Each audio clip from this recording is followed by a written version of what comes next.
아니 여러분, 제가 하나를 짚고 넘어가야 될 게 있는 게, 생방송 봤던 분들은 들어서 아실 거고 생방송을 대부분 안 보시잖아요. 그러니까 모르시는 분들이 꽤 많아서 한번 얘기를 해야 될 것 같아요. 그러니까 이게 댓글이 계속 달리더라고요. 댓글 하나 가져왔어요. 그러니까 어떤 느낌의 댓글이냐면 이런 느낌의 댓글인데, 그러니까 요 댓글이에요. 요 댓글. 남편이 따로 일 안 하죠? 부인 빌 붙으려고 하는 건 너무 티나. 그러니까 요러한 뉘앙스의 댓글이에요. 이 댓글 말고도 꽤 많이 올라오더라고요. 그러니까 비슷한 댓글들. 누구 봐도 남편이 갈 데가 없으니까 빌 붙는 거다. 누구 봐도 남편이 능력이 안 되니까 그런 거다. 누구 봐도 나한테 돈이 있어서 그런 거다. 또 그것도 아니면은 절대 너를 사랑해서 너를 못 잊게 써서 그래서 너한테 비는 게 아니라, 그래서 너한테 계속 노력하고 있는 게 아니라, 네가 능력이 되기 때문에, 설아빠는 능력이 안 되기 때문에 그래서 빌붙는 거지, 네가 좋아서 너한테 미련이 남아서 그러는 거 아니다. 그러니까 요렇게 생각하는 사람들이 있는 거예요. 이거 어찌 보면은 반대로 나를 까는 거야. 내 사랑을 엿보이는 거고.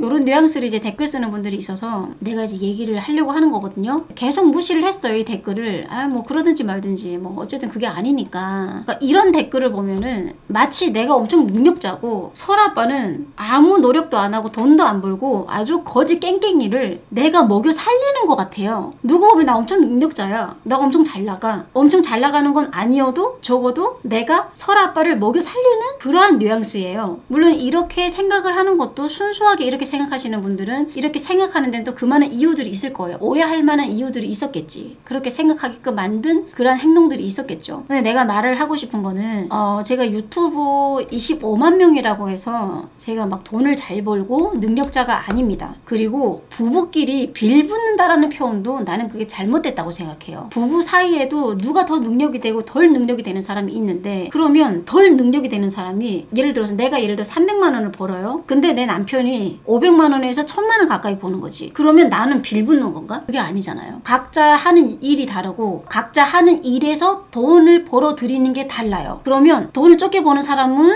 돈 많이 버는 사람한테 빌붙는 거네. 그러니까 이 표현 자체가 어감이 진짜 잘못된 거거든요. 물론 여러분, 설아빠가 능력자는 아니에요. 그렇다고 해서 미천이 있는 것도 아니에요. 설아빠랑 내 시작도요, 설아빠랑 나랑 연애를 하고 결혼하기까지도 서로가 능력이 아예 안 됐었어요. 가진 거 진짜 쥐뿔도 없었어요. 그 상태에서 시작을 한 거예요. 온전한 사랑 하나 믿고, 온전한 사랑 하나만 믿고 결혼했는데 이러한 상황에 대해서 내가 좀 많이 힘든 거고 많이 상처받은 거고 많이 놀란 거지, 그렇다고 해서 결혼하고 나서 내가 방송을 시작하면서 방송 쪽으로 돈을 벌어서 내가 설아빠를 먹여 살린 건 아니라는 뜻이에요. 그래서 맞는 거는 맞는 거고 아니라는 거는 확실하게 내가 부정을 할 수는 없잖아요. 이것도 내가 말을 지어내는 게 아니라 있는 그대로 얘기를 하는 겁니다. 있는 그대로. 결혼하고 나서 내가 방송을 했고요. 설아빠는 자그마한 사업을 했어요. 사업을 했고 나는 그때 당시에 방송에서 100만 원에서 200만 원을 벌었고요. 설아빠 같은 경우에는 그때 1000만 원을 벌었습니다. 그러면은 그때는 내가 설아빠한테 빌붙은 거네요. 그렇게 표현하면은. 그렇게 해가지고 먹고 살았어요. 그러다가 설아빠의 그 사업이 안 됐어요. 같이 사는 애가 도망쳐버려가지고. 그래서 그 사업이 안 됨으로써 나는 내 방송이 안정적으로 쭉 갔어요. 그 안정적으로 쭉 갈 수 있었던 것도 이 사람이 벌어놓은 돈이 있었기 때문에. 그래서 같이 서로가 써가면서 살았고요. 그렇다고 해서 그 일이 망했다고 해서 설아빠가 일을 다른 걸 안 했냐? 편의점에서 점장 쪽으로 했어요. 편의점 알바를 2년을 했어요. 200만 원 넘게 벌었어요. 280만 원인가? 한 달에. 꾸준히. 일을 쉬지를 않았어요. 애기 아빠가. 무엇을 하든 간에 열심히 하는 성격이에요. 놀고 먹는 거를 질색하는 사람이에요. 이 사람이. 오히려 집에서 일을 하지 말라고 하면은 그걸 더 싫어하는 사람입니다. 그렇게 해서 열심히 살다가 이런저런 일이 생겼죠. 이런저런 일이 생겼는데 아무래도 그 일이 있고 나서 설아빠가 뭐 대출 받은 거 뭐 500만 원인가 그게 있었고, 그리고 또 게임에 조금 쓴 것도 있었고, 이제 그것 때문에 이 사람이 나한테 빌붙었다고 생각을 하는 것 같아요. 그 일이 있고 나서 이런 일들이 좀 발생이 됐었어가지고. 근데 여러분, 제가 진짜 이걸 아셔야 되는 게, 제가 생각보다 우물쭈하게 넘어가는 성격이 아니에요. 따질 거는 확실하게 따지고 아닌 거는 확실하게 제가 안 해요. 그러니까 이게 무슨 말이냐면, 이 사람이 다른 여자랑 그랬을 때 카드값 뭐 500만 원, 또 게임에 투자한 돈이 몇백만 원 이렇게 있었는데 1000만 원? 근데 그거를 제가 다 갚아줬을 거라고 생각하시나요? 이 사람이 나랑 붙었다고 해서? 왜들 그렇게 생각하시지? 저는 그거와 붙는 거랑 별개 문제예요. 또 설아 아빠도 이거를 나를 통해서 갚으려고 했던 적도 없어요. 다시 합치고 나서도 합치기 전에도 일을 하고 있었고 합치고 나서도 일을 했어요. 그래서 그 부분에 대한 대출, 그 부분에 대한 거는 자기가 갚았어요. 이미 일을 해가지고. 제가 어떻게 얘기를 했냐면 이 부분에 대해서는 당연히 당신이 알아서 할 거니까 내가 말을 안 하겠고, 근데 내가 기분이 나쁘고 내가 화가 나는 거는 이러한 돈이 없으면, 이러한 돈을 빌린 게 없으면은 이 돈이 오로지 우리 살림으로 들어올 돈인데, 근데 이러한 것 때문에 살림에 들어올 돈이 몇 프로가 그쪽으로 빠지는 거잖아요. 그래서 그거는 내가 진짜 억울하고 기분 나쁘고 좋게 생각할 수 있다라는 말은 안 했어요. 좋게 생각할 수 없다고 얘기했어요. 하지만 그렇다고 해서 나한테 빌붙은 건 아니에요. 자기가 벌어서 자기가 갚았는데, 근데 왜서 그걸로 통해서 나한테 빌붙었고 그것 때문에 나한테 다가왔고 합쳤다고 생각하는 거죠. 그랬으면은 이 사람이 적어도 나한테 조금이라도 손 내밀고 조금이라도 갚아달라고 했겠죠. 안 그래도 죽을 죄를 지었는데, 안 그래도 사람한테 못할 짓을 했는데, 자기도 양심이라는 게 아무리 없었어도 적어도 그 정도 양심이 있어야지 어떻게 나한테 손을 내밀어요. 손 내밀지도 못해요, 그 사람은. 그래서 자기가 알아서 해왔어요. 저는 요만큼도요 이 사람이 그 빚에 대해서 갚아준 적 없어요. 그러고 싶지도 않고. 내가 왜요? 내가 넉넉한 것도 아닌데. 힘들 때 당연히 와이프가 대신 뭐 해줄 수도 있지만 이거는 다른 문제였잖아요. 다른 돈이잖아요. 그걸 생각만 해도 열받아 죽겠는데 그런 걸로 빌붙는데 내가 이 사람이랑 합친다? 이거는 뭐 역으로 나를 완전 생각 없는 취급을 하는 걸 떠나서 완전 나를 물로 보는 거 아닙니까? 이 정도면은? 이거는 애기 아빠가 나를 호구로 보고 물로 보는 게 아니라 이렇게 생각을 해서 이렇게 판단을 해서 이렇게 댓글을 쓰는 사람이 나를 물로 보고 호구로 보는 거 아니에요? 나를 생각해주는 척 댓글을 쓰면서 전혀 저를 위한 댓글이 아니에요. 저 그렇게 바보도 아니고요. 우물정하게 넘어가는 성격도 아니고요. 저는 돈 쪽으로 결혼하고 나서는 굉장히 현실적이에요. 현실적. 그래서 이 부분에 대해서 얘기를 하고 싶었고, 또 이제 다른 이유도 하나 있었을 거예요. 그 이유는 합치고 나서 한 1년인가 2년 지나고 나선가 다시 합치고 나서는 설아빠가 거의 집에 있는 시간이 좀 많았었거든요. 집에 있는 시간이 많다 보니까 사람들은 저 사람이 집에서 놀고 먹네. 놀고 먹으니까 지금 일을 안 하고 있네. 역시 지금 송범영이라는 사람이 남편을 먹여 살리네. 이래서 남편이 들어왔나 보다. 또 이렇게 해석을 하는 거지. 제발 머릿속으로 편집을 안 했으면 좋겠어요. 인간적으로. 여러분, 설아빠가 없었으면은요, 저는 육아도 혼자 했어야 되고요, 집안일도 혼자 했어야 되고요, 편집자가요 설아빠까지 3명이었거든요. 원래 2명이었고 그 편집자 2명은요 일주일에 한 번씩밖에 편집을 못 해줘요. 시간 날 때만 하는 거예요. 왜냐면 돈을 받고 하는 게 아니니까. 내가 아직 그 정도 능력이 안 되기 때문에. 또 그 사람들도 돈이 필요 없대요. 자기는 돈이 많다고. 그래서 시간 날 때마다 편집을 해줘요. 근데 설아빠랑 다시 합치고 나서 설아빠가 전적으로 내가 방송에만 집중할 수 있게 자기가 편집을 했죠, 집안일을 했죠, 육아를 다 맡아왔어요. 이게 어떻게 놀고 먹은 걸로 되는 거예요? 이게 어떻게 나한테 빌붙는 거예요? 여자가 집에서 육아하고 집안일을 하는 거는 일을 하는 거고, 남자가 집에서 집안일을 하고 육아하는 거는 놀고 먹는 거예요? 빌붙는 거예요? 그렇게 생각하시면 안 되지. 똑같은 거잖아, 이 문제는. 밖에 나가서 남편이 돈을 버는 거든 집에서 육아하고 집에 살림을 하는 거든 똑같이 힘들고 일은 같지가 않지만 집에서 놀고 먹는 건 아니잖아요. 어쨌든 편집자가 이 사람처럼 하는 능력이면요, 이 사람 편집 진짜 잘하거든요. 진짜 뛰어났거든요. 편집 잘한다고 댓글 올린 그런 모든 편집은요 다 설아빠가 한 거예요. 이 정도의 능력이면은 편집자가 요즘 200~300만 원 벌어요. 근데 내가 200~300만 원을 주고 다른 사람을 써먹느니 이 사람이 이 정도로 능력적으로 정말 편집을 잘하고 뛰어났는데 오히려 나한테 다 맞춰주는데, 편집하는 걸로. 그러면 나한테는 너무나도 좋은 거고 좋은 조건이고, 그러면은 편집이든 육아든 다 해왔는데 근데 왜 사람들은 이걸로 두고 역시 이 사람은 집에서 놀고 있네, 내가 돈을 벌어서 먹여 살리고 있네, 이렇게 되는 거예요. 왜 그러시나 모르겠어요, 정말. 그래서 설아 아빠도 다른 영상들이 막 올라가는 거는 자기도 너무 원하는 거였고 자기가 편집 대부분 하는 거였으니까 매일같이 올라갔었잖아요. 그거는 설아 아빠가 편집한 거예요. 다른 편집자들은 일주일에 한두 번? 그거밖에 못하니까. 근데 이 사람이 제일 억울해했던 게 그거였어요. 댓글 중에 혹은 생방송 중에 뭐 빌붙는 거다, 뭐 돈이 없어서 붙은 거다, 갈 데 없어서 그런 거다, 이런 말에 너무 억울하게 생각하는 거예요. 자기가 충분히 밖에 나가서 돈을 벌어서 나이도 어리고 뭐든 해가지고 얼마든지 먹고 살 수 있고, 자기도 지금 들어와서도 내가 자기가 할 수 있는 거 다 하고 있는데 왜 사람들은 나한테서 빌붙고 빌붙어서 산다고 얘기하는지를 모르겠다는 거지. 어찌 보면 경제적으로 도움을 많이 받은 거는 제가 오히려 설아빠한테서 많이 받았어요. 경제적인 거는. 뛰어난 능력자는 아니지만 적어도 둘이 함께 해왔기 때문에 이게 가능했던 거예요. 제가 방송 쪽으로 집중할 수 있고 방송이 이만큼 커올 수 있었던 것도 설아빠 도움이 없었다면 불가능했어요. 또 그것도 아니다, 만약에 내가 육아를 거의 맡아오면서 내가 방송했다? 우울증도 엄청 왔을 거예요. 근데 방송 쪽으로 집중할 수 있게 해주고, 또 내가 개인의 시간을 가질 수 있게 해주고, 내가 자고 싶은 시간에 자게 해주고, 잠을 잘 못 잔다? 그럼 아이를 데리고 나가서 계속 하루 종일 데리고 놀아주고, 내가 자고 싶을 때까지 자게 해주고, 이 모든 것들을 다 내조를 해왔어요. 그리고 또 하나는요, 여러분, 제가 남자를 먹여 살리지를 않아요. 저 그러고 싶지도 않아요. 그러한 일을 겪었는데도 불구하고 먹여 살리면서까지 내가 이 남자를 데리고 살아야 돼요? 내 인생에 요만큼도 도움이 도움이 안 되고 의지도 안 되고 정신적으로 됐든 아니면 뭐 경제적으로 됐든 조금도 도움이 안 되는데 제가 뭐하러 이 사람을 끼고 살아요? 뭐가 잘났다고? 제가 왜 그렇게 살아야 돼요? 제가 왜 그렇게 살겠어요? 사랑에 눈이 멀어서 그렇게 불타는 사랑이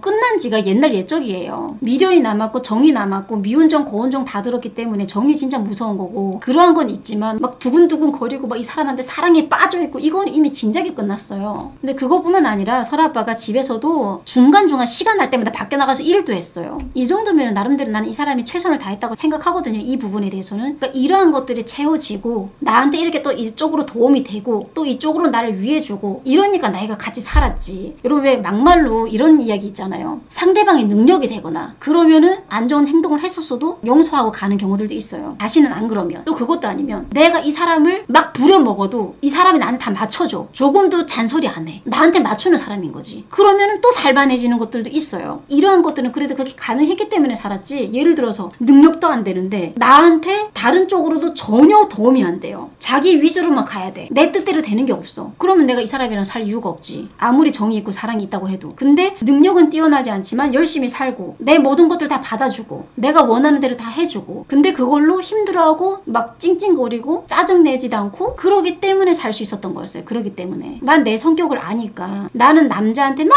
맞춰가지고 남자의 뒷바라지를 막 해주면서 남자가 원하는 쪽으로 내가 이렇게 안 되는 사람이거든요. 근데 설아 아빠는 내 쪽으로 맞춰주고 내가 원하는 대로 해주니까 나는 그게 나한테 맞는 거지. 그래서 나는 그게 편한 거예요. 그래서 나는 이 사람을 선택할 수 있었던 거고 이것들이 다 포함이 되어 있는 거예요. 그러니까 이런 오해들은 좀 안 했으면 좋겠습니다. 이런 말들은. 제가 다른 거는 몰라도 이 사람을 제가 먹여 살리지는 않았어요. 자기가 먹고 살만한 도리는 자기가 다 했어요. 나도 이 사람도 뛰어난 능력자는 아니지만 적어도 이 사람이 놀고 먹지는 않았다라는 거를 얘기하고 싶었어요. 분명하게. 나한테 빌붙어서 내가 먹여 살리고 내가 뭔가를 갚아주고 그러지 않았어요. 결국 남편을 감싸는 내용이네요. 지민아, 내가 그래서 앞서 얘기한 거야. 나는 지금 있는 그대로 얘기한다고 한 거야. 근데 이렇게 있는 그대로 얘기하는데도 너는 지금 원본대로 듣지 않고 네가 자꾸 머릿속에서 편집을 하는 거야. 내가 이 사람을 왜 감싸줘? 그래도 내 남편이니까? 아니, 나는 지금 있었던 일을 그대로 얘기해 주는 거야. 이렇게 오해하는 사람들이 있으니까. 그래서 설아 아빠가 나한테 안 좋았던 행동들, 나를 상처줬던 행동들, 나를 힘들게 했던 것들은 그대로 얘기하잖아. 근데 아닌 거는 아닌 거지. 아닌 거는 얘기를 해야지. 아닌 것도 맞아. 아닌데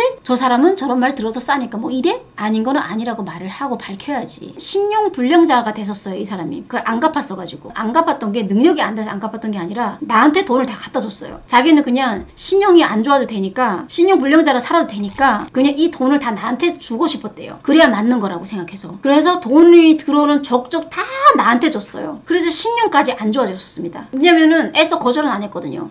내가 너무 현실주의자였나? 당연히 나한테 들어와야 될 것들인데 이러한 빚을 내가지고 반이 들어오는 거 아니야 나한테. 그냥 이렇게 생각을 하면서 그냥 내버려 뒀는데 나중에는 그냥 얘기를 했지. 반이 들어와도 되고 상관이 없으니까 다른 쪽으로 또 열심히 하고 있기 때문에 나한테 많은 것들을 해주고 있기 때문에 조금씩 이래다 갚아라. 다 안 들여다도 된다. 이게 지금 있는 그대로 다 얘기하는 거예요. 조금도 지금 이 사람을 감싸고자 하는 그러한 의도가 전혀 없어요. 여기서 보탠 것도 없어요. 아무것도. 있는 그대로 얘기하는 겁니다. 사실 그대로. 그럼에도 불구하고 이걸 삐딱하게 받아들이고 그럼에도 불구하고 이걸 편집해서 생각을 한다면은 그 정도면 병이에요. 진짜 그 정도면은 듣고 싶은 대로 듣고 해석하고 싶은 대로 해석하겠다는 거 아니야. 그럴 거면 애초에 클릭을 하지 마세요. 있는 사실 그대로 얘기를 하고 싶었던 거예요. 모르는 분들이 많고 이상하게 생각하는 분들이 많으니까 제발 좀 있는 그대로 좀 들어줬으면 좋겠어요. 자꾸 이상한 쪽으로 해석하지 말고. 그래서 한 번이라도 이걸 좀 자기가 언급을 해달라고 하더라고요. 근데 이제 계속 생방송에서만 종종 얘기했지 따로 이제 언급을 해가지고 영상을 올리지는 않았단 말이에요. 한 번은 그렇게 얘기했던 적도 있었어요. 자기가 육아를 좀 덜 하더라도 편집을 덜 하더라도 밖에 나가서 안정적인 일을 좀 해서 돈을 좀 많이 벌어다가 주는 게 낫지 않겠냐 나한테는 그러더라고요. 왜냐면 자기는 이제 밖에 나가서 제대로 된 일을 좀 하고 싶대요. 좀 돈이 좀 되는 일을 아는 형도 있고 하니까 또 뭔가를 하려고 했나 보죠. 그래서 내가 아니다. 차라리 그냥 안전하게 가자. 지금도 충분히 내가 혼자 할 수 없는 건데 같이 함으로써 이게 잘 되고 있잖아. 그러니까 지금은 일단 내 뒷바라지를 좀 해줘. 지금 같은 경우에는 내 뒷바라지 해줄 사람이 필요하니까 진짜 원하는 대로 다 다 해줬어요. 예를 들어 내가 뭔가를 해달라고 하지 않아도 내가 말을 하지 않아도 알아서 다 해줬어요. 알아서. 그래서 그거를 보면서 아 그래 이 정도면은 같이 사는 것도 최악은 아니고 이 정도여도 그래 또 살만하네. 만약에 이런 부분도 안 채워지면은 내가 이 사람이랑 어떻게 살겠어요? 못 살지. 안 살지. 그래도 아빠로서 최선을 다하고 아빠로서도 좋은 아빠였고 그 일이 있었다고 해도 사람은 그때그때가 다 진심이잖아요. 그때 그 짓거리 할 때도 진심이었겠지. 그 후에 나와 함께하는 모든 순간들도 다 진심이었을 거라 생각해요. 저는 사람이 요만큼도 마음이 없고 정도 없고 사랑이 없는데 어떻게 함께해요? 어떻게 그런 행동을 해놓고도 남들이 다 손가락질 할 거라는 거 아는데도 불구하고 계속 빌고 또 기어코 저랑 합치겠다고 하겠어요. 나한테 얻어갈 거 아무것도 없는데. 그렇잖아요. 그 순간순간 그 감정들은 다 진심이겠지. 또 뭔가를 얻어갈 게 있었으면 얻어가려고 했겠죠. 이렇게 계속 최선을 다하고 노력하는 게 아니라 나는 그럼 뭐야 진심도 없고 사랑도 없고 정도 없는 남자를 내가 지금 받아줘가지고 같이 살았다라는 거 아니야. 난 뭐 감정이 없는 사람인가? 무감정인가? 아무것도 못 느끼게? 감정이 없고서야 그렇게 노력할 수가 없어요. 지금 내가 말하는 거 빼고도 실제로 나를 위하는 마음들을 되게 굉장히 많이 표현을 했을 거 아니에요. 나한테 마음이 없는데 어떻게 그러한 표현들을 하고 어떻게 그러한 노력들을 합니까? 그래서 아닌 건 아니라고 생각해야 되고 그때 그 일은 부정할 수가 없으니까 사실이니까 내가 안고 가야 될 부분이고 또 진심인 거는 진심으로 받아들여야지. 그 엄청난 일이 한번 있었다고 해서 이 사람이 나한테 하는 모든 것들을 다 의심하고 다 가식이라고 생각하고 다 가짜라고 생각하면서 넌 진짜가 아니야. 넌 가짜야. 뭐 이렇게 의심을 하고 이렇게 안 좋게 생각해야 돼요? 다 부정해야 돼요? 그건 아니잖아요. 진짜는 진짜대로 받아들이고 아닌 건 아니라고 생각하면 되지. 그래야 사람이 살 수 있는 거지. 안 그러면 내가 못 살지. 내가 어떻게 살아요? 막말로 이 사람이 그렇게까지 노력할 필요도 없고요. 진짜 마음이 없으면. 여기서 더 가는 사람들은요. 과거에 이 사람이랑 나랑 함께했던 모든 추억과 사랑들까지도 싹 다 가짜라고 치부해버리더라고. 싹 다 가짜라고 부정해버리더라고. 그건 진짜 너무한 거 아니에요? 아무리 이 일이 있었어도 그때 그 순간 함께했던 모든 것들은 가짜가 될 수가 없어요. 부정할 수가 없어요. 그랬다면 시작도 없었겠지. 가짜인데 무슨 시작이 있어. 진짜가 아닌데. 왜 지나온 나의 사랑까지도 지나온 나의 추억까지도 다 부정을 해버리십니까? 그것도 남이. 사랑은 내가 했는데. 이렇게 얘기하는데도 만나고 있을 때 아, 딴 여자? 얘 그런 게 있어. 생각은 자유거든? 뱉을 때는 조심해야 돼. 생각도 마음대로 하는데 뱉을 때도 마음대로 하면은 다 치고받고 싸운다. 사람들이 왜 말을 조심하게? 치고받고 싸우니까. 네 머릿속에서 어떠한 생각을 하든 그건 내가 알 수도 없고 알고 싶지도 않아. 궁금하지도 않고. 그건 네 마음이지. 네가 네 마음대로 생각하겠다는데. 근데 뱉을 때는 조심해야지. 막 뱉으면 안 되지. 막 뱉으면 개념이 없는 거고 인성에 문제가 있는 거잖아. 생각을 좀 생각해서 그칠 줄 알아야 돼. 안 그러면 나중에 사회생활 하면서 욕 처먹고. 언니가 지금은 그래도 돈 잘 버시잖아요. 후원 하루에 50만 원이라고 치고 20번 정도 방송한다면 월 1000인데 그러니까 전혀는 악플짓거리 했던 년이거든요. 그러니까 전혀도 망상병에 미쳐 사는 애니까 저 말도 무시하면 돼요. 가볍게 무시하면 돼요. 근데 여러분 이렇게 얘기하건 저렇게 얘기하건 듣고 싶은 대로 듣고 해석하고 싶은 대로 해석하는 사람은 계속 그렇게 생각합니다. 그래서 진짜 나쁜 의도로 나를 엿먹이려고 일부러 이제 나 기분 상하라고 일부러 내 자존심 상하라고 그렇게 말을 하는 사람들한테 내가 지금 해명을 한다거나 있는 사실을 알려준다거나 오해를 하지 말아달라고 내가 말을 하는 게 아닙니다. 이런 사람들한테 어디까지나 진짜 오해하는 사람들한테 순수한 마음으로 의도적으로 일부러 이제 나한테 그러는 사람 말고 진짜 순수하게 몰라서 진짜 오해하시는 분들한테 제가 지금 얘기를 하는 거예요. 왜냐면 진짜 순수하게 오해하시는 분들은 듣고 나서 아 그랬구나 아 그런 거구나 이렇게 생각을 하겠지만 그게 아닌 사람들은 어차피 이거를 또 안 있고 오게 받아들이고 또 이상하게 해석합니다. 있는 그대로 안 믿거든. 그리고 여러분 제가 하나 더 언급하겠는데요. 제가 지금 이렇게 얘기한다고 해서 조만간 합치겠네. 합치려고 밑밥을 까네. 또 이렇게까지 멀리 나가는 사람들이 있더라. 전 밑밥 까는 거 아니거든요. 진짜 다른 뜻이 요만큼도 없으니까 진짜 그냥 있는 그대로 그냥 들어주셨으면 좋겠어요. 그냥 아닌 건 아니라고 얘기해드리고 싶었어요. 이 사람들 이 부분에 대해서 너무 억울하게 생각하고 한 번쯤 언급해주길 바랬으니까 긴 거는 기고 아닌 건 아니지. 축축과 이상의 의무 부여는 하지 말아주세요. 진짜 부탁드리겠습니다. 합쳐도 본명님 자유죠. 내 자유인데 근데 이제 이 이야기를 하는 게 뭔가 밑밥을 깐다고 생각할까봐. 사실 사생활에서 내가 합치건 안 합치건 이거는 내 문제예요. 남이 합쳐라 남이 헤어지라 이래서 헤어질게 이혼할게 다시 합쳐라 합칠게요 이게 아니라 어디까지나 내 인생이고 내가 살아가야 되는 인생이니까 내가 마음 가는 대로 결정을 내리는 게 맞아요. 남이 어떻게 바라보고 남이 뭐라고 하고 남이 뭐라고 하는 건 한순간이지만 내 인생 내가 살아가는 거는 수많은 일들이 안에서 일어나고 쭉 살아야 되는 인생인데 남의 한마디로 인해 가지고 휘둘리고 그거를 결정 내릴 순 없잖아요. 그래서 내가 내 멋대로 결정을 내린다고 해서 저한테 손가락질 하시면 안 돼요. 여러분들도 나중에 인생 살면서 아무리 힘든 일을 겪어도 뜻대로 안 되는 거를 알게 되실 겁니다. 마음이 마음처럼 안 되는 거. 그저 보기에는 답답해 보일지 모르겠지만 어떤 선택을 해서 내가 눈을 맞든 귀를 맞든 내가 다 겪는 거고, 그냥 여러분들의 말은 내가 조언으로만 들을게요. 조언으로만 듣고 참고만 할게요. 참고만. 나는 그게 맞다고 생각해요. 남의 말을 듣고 참고만 해도 후회가 되는 일들이 수두룩한데, 진짜 남의 말대로 행동을 해버리면은, 자기의 뜻과 다르게 행동해버리면 진짜 후회를 많이 하거든요. 그리고 여러분들도 뭐 여러분들이 말대로 해달라는 게 아니라 참고를 하라고 얘기를 해주시는 거기 때문에 너무 감사하게 생각합니다. 여러분들은 언제나 나한테 감사한 분들이고, 또 나는 여러분들을 존경하죠. 배울 점도 많고, 여러분들한테 또 힘들 때 항상 같이 함께 해주시고.